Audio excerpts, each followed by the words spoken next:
안녕하세요. 이승주 변호사입니다. 자, 오늘 강의할 내용은 정유채권의 특정, 채권자 지체의 효과, 이행보조자의 고의과실, 쌍무계약에서의 위험부담, 자, 이렇게 다양한 쟁점이 나오는 2015년 변호사 시험 문제입니다. 자, 이제 한번 풀어보겠습니다. 갑이 건강기능식품 판매업을 하는 사람인데 친환경 재배 수삼을 희망하고 있습니다. 그런데 을이 자기가 병으로부터 구입해 봤는데 너무 좋다 이러면서 병으로부터 수삼이나 홍삼 이런 것들을 적극 매입할 것을 권유합니다. 그래서 갑이 병에게 주문을 하죠. 2014년 2월 1일 날 홍삼 진액 30상자 50개, 하나에 50만원, 그래서 이제 1,500만원이에요. 이게 이렇게 주문을 합니다. 그리고 14년 12월 10일까지 갑에게 배달해달라라는 약정을 합니다. 이 약정에 따라서 병은 14년 10월 10일 날 배달을 합니다. 이렇게 적법하게 이행을 하는데 외출을 했어요. 갑이. 그래서 수령을 못합니다.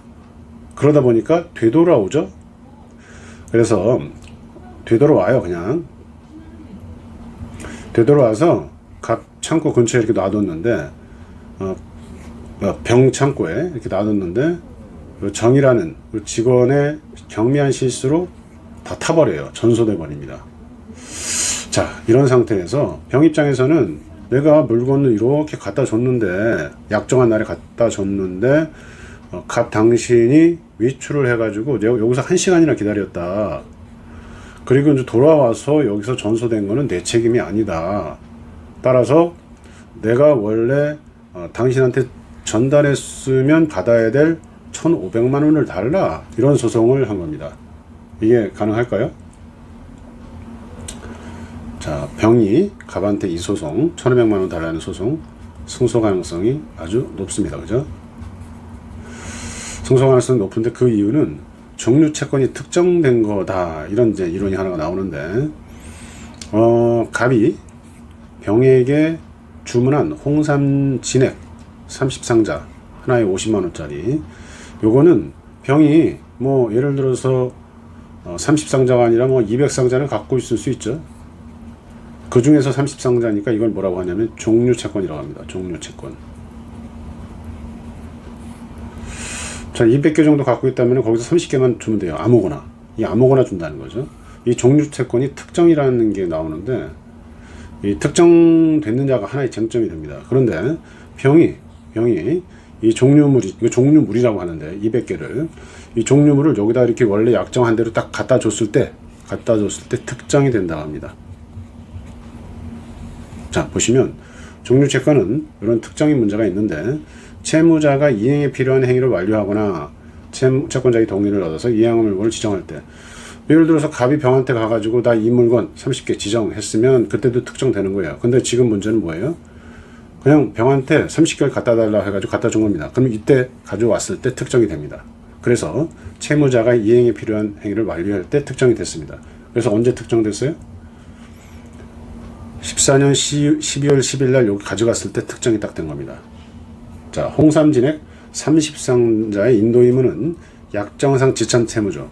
약정상 가져가기로 했어요. 그리고 지참해서 가져간다. 지참해서 갑이 지정한 곳으로 가져간다. 이걸 지참 채무라고 하는데, 지참 채무의 경우 채권자의 주소에서 현실의 제공, 갖다 줬을 때, 여기 갖고 와서 기다렸을 때, 자, 이때 즉 이행 시기에 이행 장소에 갑한테 갖다 줬을 때 종류채권의 목적물은 특정된 것이다. 이때 종류채권은 특정물 채권으로 변하고 채무자가 다른 종류물로 이행할 필요가 없는 거죠. 자, 예를 들어서 병이 1,500만 원 청구했다, 이렇게 했다고 그랬잖아요. 근데 특정이 안 됐어. 병이 네 행동은 특정이 안 된 거야. 그러니까 아직도 조달 의무가 있어 라고 말할 수 없다는 거예요. 무슨 말이냐면, 병이 갖고 있는 200개 중에 30개를 여기 가져갔죠. 여기 가져갔을 때 딱 그 물건이 특정된 거예요. 그 이외의 물건은 안 된다는 거예요. 누구 입장에서? 병 입장에서. 병 입장에서는 30개 여기 딱 특정된 그 물건만 주문 9만인데 당신이 안 받았잖아. 그에 대한 책임을 줘 라고 병이 말할 수 있다는 거죠. 근데 갑은 200개 중에 30개 이렇게 갖고 왔고 나머지 170개 있으니까 170개 중에서 나한테 다시 줘야 되는 거야. 그래야지 난 1500 줄 거야. 이런 말을 한다는 건데 이 말은 틀렸다는 말입니다. 왜? 채권자가 원래 약속한 날에 가져갔는데 불수령했기 때문에 갑이 책임져야 되는 거예요. 30만 원 소실에 대한 책임이 갑한테 있다는 거예요.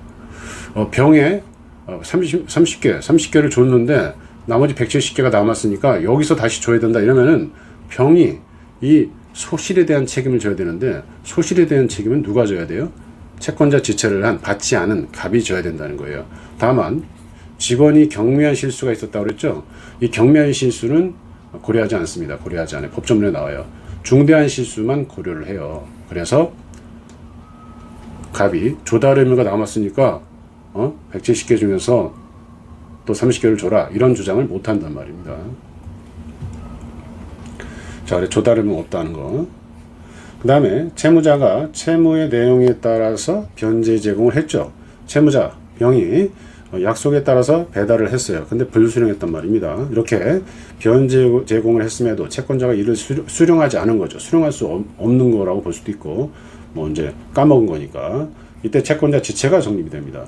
채권자 지체 중에 급부가 불능이 됐죠. 채권자 지체 중에 이렇게 와가지고 돌아와가지고 병 직원 정의 실수를 했긴 했지만 아주 경미한 실수로 타버렸단 말이에요. 자, 이렇게 채권자 지체 중에 급부가 불능이 된 경우에 불능에 대해서는 채무자는 고의 또는 중과실이 없는 한 병은 뭐예요? 경과실로 병의 직원 정의 경과실로 이게 전소가 됐다고 그랬죠. 그런데 정은 뭐예요? 직원이니까 뭐 이행 보조자라고 볼 수 있습니다. 이행 보조자. 자, 이행 보조자 정의 행동은 그대로 병의 행동이 됩니다. 이게 391조가에 나오거든요. 이행 보조자의 고의과실은 채무자 병의 고의과실로 본다. 그래서 병은 중과실, 고의나 중과실일 때만 책임지기 때문에 채권자 지체 상황에서는 병과 정이 동일 인물이라고 볼 수 있는데 이행보조자 규정에 따라서 정은 경과실에 불과하기 때문에 병이 조달 의무가 있는 건 아니죠. 그냥 30소실에 대한 책임은 지체를 한 책임자인 갑한테 있다 이런 말입니다. 그래서 고의 또는 중과실이 없는 한 채무 불이행 책임을 부담하지 않습니다. 원칙적으로 쌍무계약의 당사자 일방의 채무가 당사자 책임 없는 사유로 이행할 수 없게 된 때 채무자는 급부를 면하고 채권자는 반대 급부를 면하는 게 원칙은 이게 이제 위험부담 문제인데, 자, 위험부담 문제는 뭐냐면 원래 예를 들어서 병은 이렇게 갖다 줬죠. 근데 불수령을 했죠. 이게 지체 상황입니다. 안 받은 상태예요. 채권자가 안 받은 상태. 자, 이런 상태에서는 책임을 갑이 지는데 이게 누구도 책임질 수 없는 상황이었다. 이 소실이 이런 경우에는 병이 갑한테 청구를 할 수 없습니다. 청구를 할 수 없어요. 이게 원칙이에요. 위험부담주의. 채무자 위험부담주의. 채무자는 예를 들어서 이 200개를 갖고 있다고 그랬잖아요. 홍삼 200개가 하늘에서 벼락이 떨어져 가지고 사라졌어요. 벼락이 떨어져서. 자, 그렇게 벼락이 떨어져서 사라졌다면 누구도 책임질 수 없는 거죠. 이런 경우에 병이 갑한테 청구할 수는 없겠죠. 다만 그 30개 지급 의무도 면합니다. 이게 537조의 위험부담 원칙인데, 위험부담주의, 채무자 위험부담주의라고 하는데 지금 이 사안은 그런 사안은 아니라는 거죠. 원칙적으로는 채무자 위험부담주의가 적용돼서 채무 위험부담 상황에서는 그런 거지만 채권자 지체 상황에서는 그 위험부담주의가 수정이 돼가지고 지체를 한 갑한테 병이 청구할 수 있다는 걸 써놓은 거예요. 그래서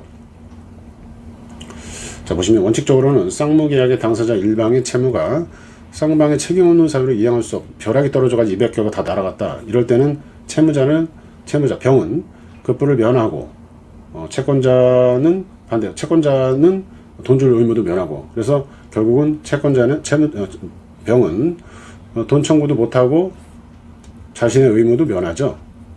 이렇게 되는 건데 지금은 어때요? 이렇게 가져갔단 말이에요. 채권자 지체 상황이 벌어져서 그렇지 않다는 거예요. 자, 그러나 이렇게 나오죠. 현 상황 채권자의 수령 지체 중에 안 받았잖아요. 가져갔는데 채권자 쌍방이 책임 없는 사유로 이행할 수 없는데, 이게 이제 책임 없는 사유인지가 여부되는 건데 경과실은 책임 없는 사유하고 마찬가지로 보겠다는 겁니다. 책임이 없는 거나 마찬가지다. 경과실은. 자, 채무자는 상대방 이행할 청구할 수 있다. 결국 민법 538조 1항에 따라서 채권자 갑은 반대급부 의무에 해당하는 물품 대금 1,500만 원을 지급해야 된다. 자, 3번 채권자 지체 중에 채무자 경과실에 의한 이행불능 시 채무자 책임을 부정한다고 그랬죠. 중과실 또는 고의만 책임을 진다. 병측에서 이행보조자란 채무자의 의사관여 아래